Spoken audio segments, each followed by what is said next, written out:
We're located in the Weather Service in Welcome Spring, and we had contacted our backup office in Kansas City in case we were going to have to take shelter. We have a copy room that's got reinforced concrete walls where we have to go to if there's ever a need. We never did at that point in time, but the storm passed just to our northwest. So now we're going to take a look at the development of the St. Louis tornado out in the Merrill Heights area. This is, again, this is looking at our radar, and that black hole you see off there to the left of the screen, that's where the center of the radar is.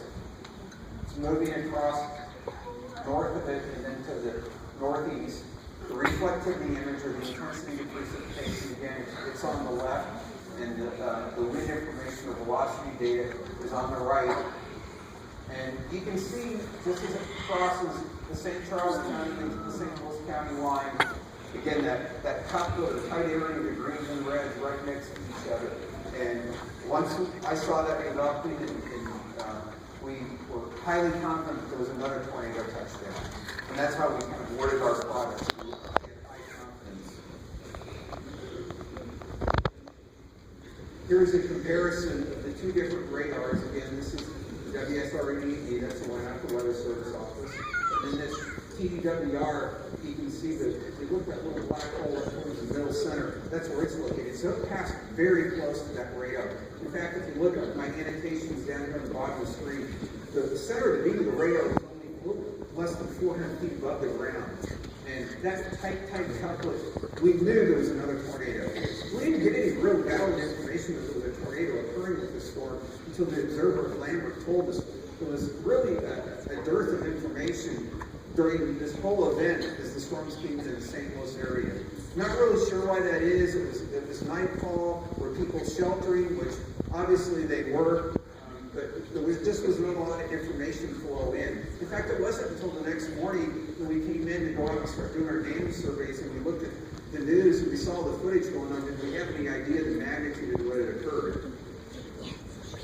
That's that circulation again. I've annotated it. That's the yellow rotation area. And here is a loop of every minute, and you can see that circulation develop pretty closely.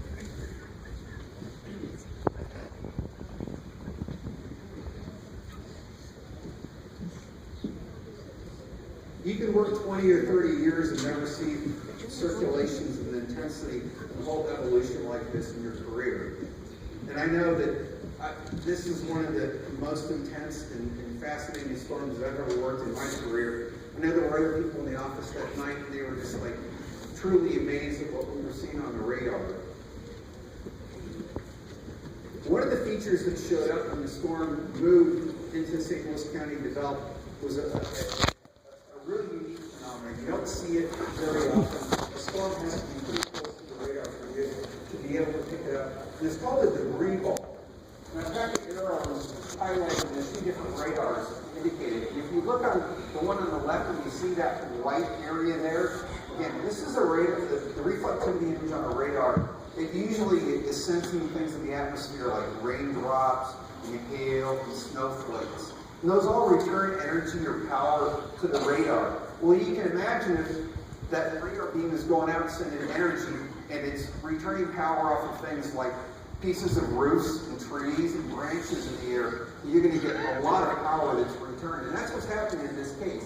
It's actually returning power off of the debris that's in the air from the tornado. And it's called a debris ball. And it shows up on both of them. And it was truly amazing. When we saw this, we communicated it as well.